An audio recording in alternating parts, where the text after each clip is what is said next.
আবু বকর শোনো, আল্লাহ তিনটি জবাব খুব তাড়াতাড়ি দেন। আবু বকর শোনো, আল্লাহ তিনটি জবাব খুব তাড়াতাড়ি দেন।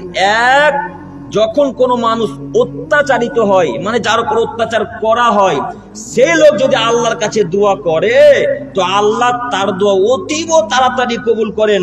অত্যাচারিত ব্যক্তি যখন আল্লাহর কাছে দোয়া করে তখন এই পর্দাটা আল্লাহ তাআলা সরিয়ে দেন। আল্লাহ পর্দার ভেতরে আছেন না বাইরে আছেন? ভেতরে আছেন। তো যখন অত্যাচারিত ব্যক্তি, মাজলুম ব্যক্তি যখন আল্লাহর কাছে দোয়া করে তখন ওই পর্দাটা আল্লাহর দরজা থেকে হটে যায়।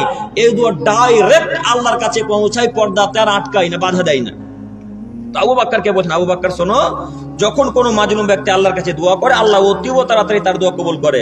দুই, আবু বকর দ্বিতীয় নম্বর কথা হচ্ছে, যখন কোনো মানুষ ঝগড়া মেটানোর জন্য উপঢৌকন দেয় তখন আল্লাহ তার রিজিকে বরকত দেয়। উপঢৌকন মানে বুঝতে পারলেন? গিফট, উপহার দিলেন। মনে করেন দুই ভাই ঝগড়া হচ্ছে, পাশে বাড়ির একটা লোক এসে বলছে, আব্দুর রহমান ধর এই ঘড়িটা রাখ, এই ঘড়িটা নিয়ে ঝগড়া বন্ধ কর। ঘড়িটা যেমনই দিয়েছেন তেমনি ঝগড়া বন্ধ করে দিয়েছে। এখন যে লোকটা ঘড়ি দান করলো, তাকে গিফট করলো, ওই লোকটার ব্যবসায় বাণিজ্যে টাকাতে আল্লাহ তাআলা অতীব বরকত দিবেন খুবই তাড়াতাড়ি। কথা কে বলছেন? মুহাম্মদ সাল্লাল্লাহু আলাইহি সাল্লাম।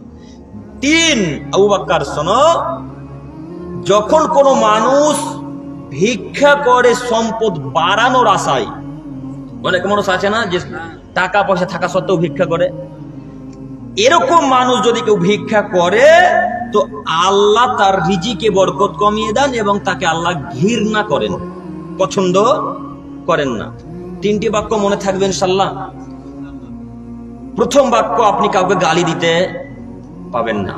যখনই কোনো মানুষ গালি দিবে তখন আপনি মনে করবেন এর ব্যবহার ভালো নয়, এর চরিত্র ভালো নয়। এই কথা কে বলছেন? আল্লাহ এবং আল্লাহর রাসূল সাল্লাল্লাহু আলাইহি সাল্লাম বলছেন।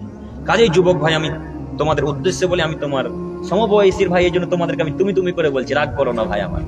আমি তোমার সমবয়সী ভাই, মুরব্বী সাহেব আপনাকে বলছি, আমি আপনার ছেলের মতো, আপনি আমার কথাতে খারাপ নিয়েন না। আমি অনেক কথা বললাম, হয়তো আপনার খারাপও লাগতে পারে, ভালো লাগতে পারে। যদি খারাপ লাগে তো আমার কিছু করার নেই।